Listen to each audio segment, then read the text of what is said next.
So, welcome along then to this, I suppose, if you like, the final word of the weekend. Obviously, Saints haven't got a game in about 2.5 weeks, 3 weeks, if you like. But Clive is here with me to take a look back in detail at the sensational win at the weekend over Spurs. Clive, we're still reeling, aren't we? Yeah, my throat's still suffering, mate. It's quite an emotional day as much as anything. Seeing the reaction of the fans and the players and the manager at the end of the game. There's a oneness about the club that you hope they can take forward till the final weeks of the season. Obviously, a heavy day for a little bit of a celebration last night as well. And before we get going a bit more as well, I want to say just a quick apology to Darren and Tom, who I spoke to. I interviewed after the game yesterday, but unfortunately, my microphone has decided to pack up once again, so I'll have 2.5 weeks to buy a new microphone by the looks of things. But if we start at the very top, though, yesterday, Clive, I suppose we could speculate that Spurs won the toss and decided to shoot away from their fans, or to their fans in the first half, I should say. And, we attacked towards our loudest stands in the second half. And we've been saying it for weeks. That's a psychological advantage. We need to do that in the second half. And ultimately, it proved to be an advantage that we took eventually. Yeah. We did. I don't know about this shooting towards an end. Sometimes they always just say that about Liverpool, didn't they? Shoot towards the Kop in the second half. And yet Saints have chosen to almost shoot towards the Northern in the first half every time. Bit different in the fact that there are away fans in that end as well. But yeah, atmosphere was good the whole game, really. I think the fans stuck with it, even in the times when Tottenham were dominating the game. I think our fans stuck with it and could see what was happening on the park. I mean, they were completely dominating this first half, especially the balls into Harry Kane. He was finding space every single time. And that's a major concern, to be honest, despite all the positive things from yesterday, just how much space Harry Kane found. He is a quality player. They've got quality players in midfield, but way too many times we made it easy for him. Yeah, in that first half. You took those words just off the tip of my tongue. We made it easy for them. They had early pressure, a couple of chances from Harry Kane, and managed to weave through Yoshida and Vestergaard in the early stages, and could have easily been an own goal for Yoshida, crashing the ball against the post, and Eriksen hits the bar from a free kick. Yeah, bit of luck with Yoshi there, and the fact is it could have rebounded straight to him and gone in. It just, thankfully, he got that touch off the post and managed to clear it. The free kick, I honestly thought it was a dive by, who was it? Rose, was it? Yeah. I think. Yeah, I've looked at it. I've looked at it on the telly, and I think it was a dive, and Valery's been booked. Some people say, well, it was Romeo's tackle. Well, it just went with the whole day with Kevin Friend's performance, which was just appalling. One of the worst. One of the most. It wasn't just. It was the one-sidedness of the decisions throughout the game that really got under your skin, and it clearly got under the crowd's skin. With the chant of, he's one of your own, to the Tottenham fans, which is one of their favourite chants, of course. And Kevin Friend was one of their own yesterday, and we still won the game. And he certainly wasn't our mate yesterday, was he? No, he wasn't our mate. I've met him, Freddie, when I was working once, and it was absolutely charming. I think he's a postman and really down to earth and normal, but he just, in a couple of games, I remember the Liverpool game the other year when we should have had 3 penalties in the first half, we got none. So there's a bit of history there, and you wonder, you're really hoping for the vital games that we don't get him again. And I guess if we talk about the goal as well, Harry Kane's goal, marginally by the looks of things, it looks like it was offside. And these are the sort of calls and decisions that will be reviewed next season. There'll certainly be no question about it. I wouldn't hold that one against him. That was very, very marginal, and it's up to the linesman at the end of the day. He gave that decision onside. Well, would it have proved it? Would it have been like the Derby Cup match? Would it have been a toenail that was offside? And then you have to say, well, sometimes you just got to go with what you see. It wasn't obvious, was it? No, well, that's the bottom line, isn't it? Video assistant referee needs to be a clear and obvious error, and perhaps you could say it wasn't an obvious area, and maybe Bednarek's heel was playing him onside. But I suppose if we went into the half-time break, we looked down and out, didn't we? Spurs had quite a few chances, and we created nothing of note. That's right. I was really saying to everyone around me, though, that little period before half-time, just stick in there. At 1-0, you've always got the chance, whether it's a point or 3 points. you've always got a chance to come out second half with a different formation, as we did, with a different attitude, and take it to Spurs. And the other thing, obviously, was the Spurs had been in Europe midweek. So you think, well, the longer you stay in the game, will the physical side of things be an advantage to us in that last 20? And that's how it proved.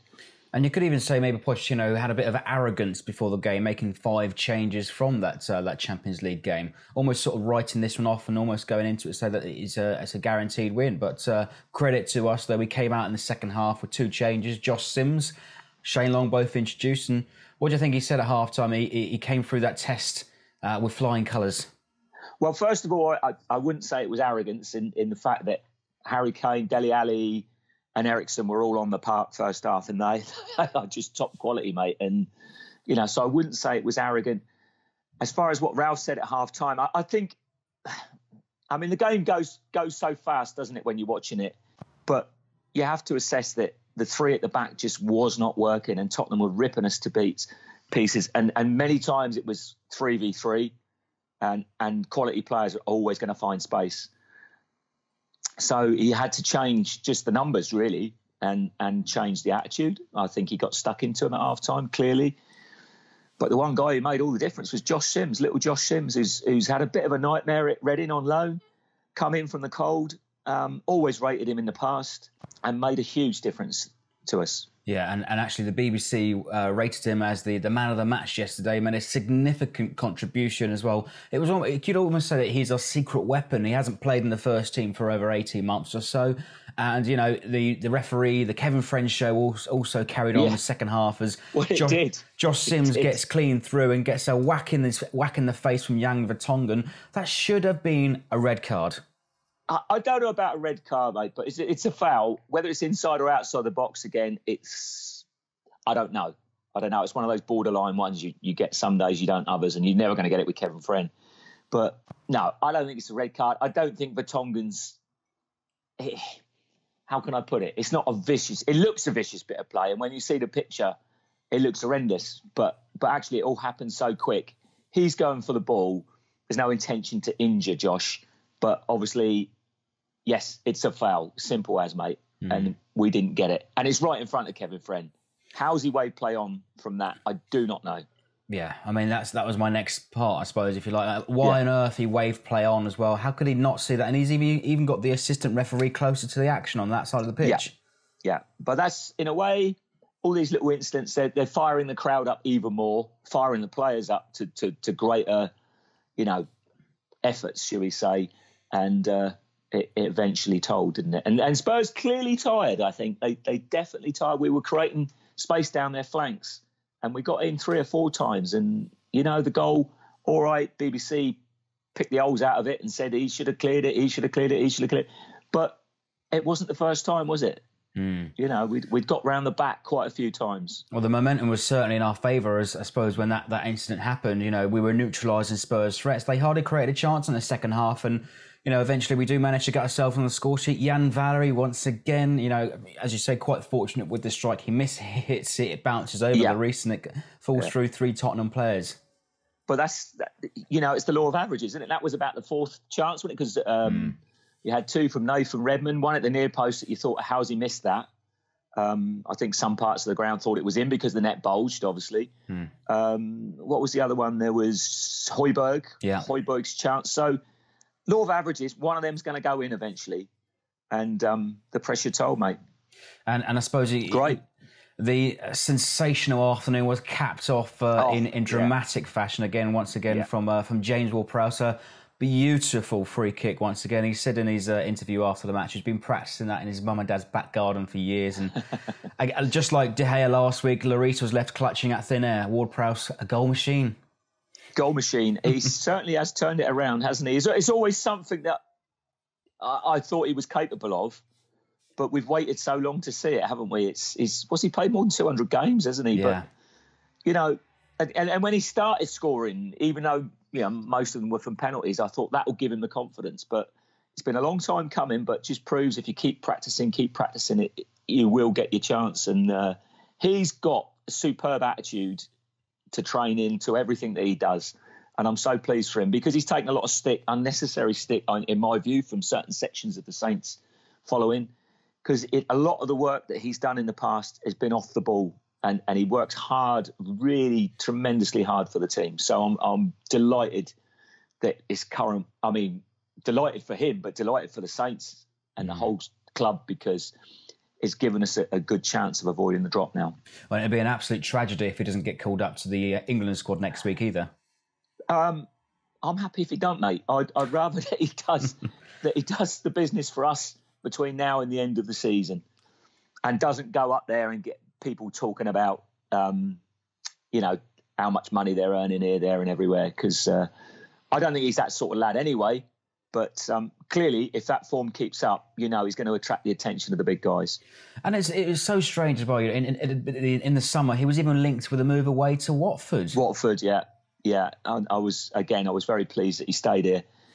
But you look at his situation from his point of view. He's played his games and he wasn't getting game time under Mark Hughes, and he's probably thinking, I'm at an age 24.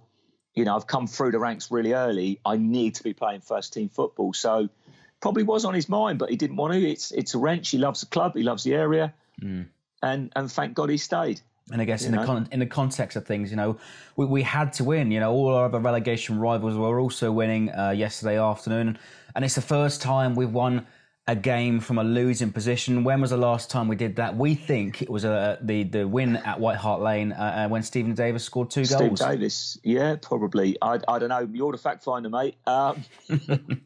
It just shows there's a spirit in the team to not lie down.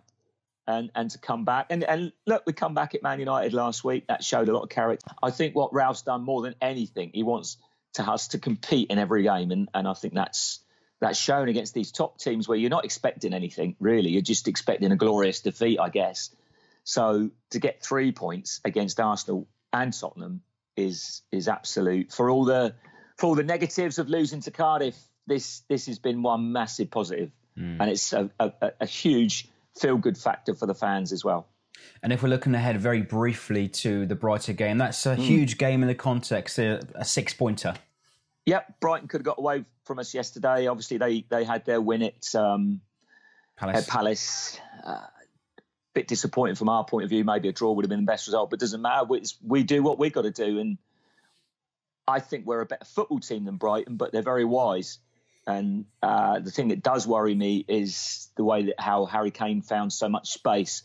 You can't give Murray space. He's a really good finisher, So we need to be. I think we'll out-football them, but I think some of the corners coming in and some of the free kicks, which Brighton will bomb on, that's going to be whether we get a result there or not. I think. Well, for now, let's just bask in the winning feeling. And it gives us a lot of hope and optimism as we move on for the last 8 games of the season. I think it's huge, mate. I think, with Cardiff winning yesterday, it's they would have been thinking, they'd have been seeing that Saints are 1-0 down, we're 2-0 up, and they're thinking, right, we're out the relegation zone. So again, it's a massive kick in the whatsits to them. It's huge. It really is. But it's only any good if you follow it up. You got to do, there's some crunch games coming up. Who knows what the points? You can't tell what the points total will be. It could all go crazy in the last few weeks. But if at least we have got, like Ralph says, out the relegation zone, and in ourselves in a position where confidence is high. Above all, it's the youngsters, Freddie. Mm-hmm. The emergence of Sims, Ward-Prowse doing so well. Højbjerg's still very young. Slattery is there in the wings. Valery, Matty Targett did very well when Bertie was out. So it's great for that youth system. The guys there coming through now that are 16, 17, 18, they can see players coming through playing in the Premier League. You can't say that at Arsenal and Chelsea and Tottenham, really. Not much. Tottenham have brought a few through, obviously. But, it's a real confidence booster for the youth system, for the whole club. Yeah. Well, there we go then. A winning feeling to savour. Clive, good to speak to you as always, and we'll speak to you very soon. Cheers, Freddie. Up the Saints.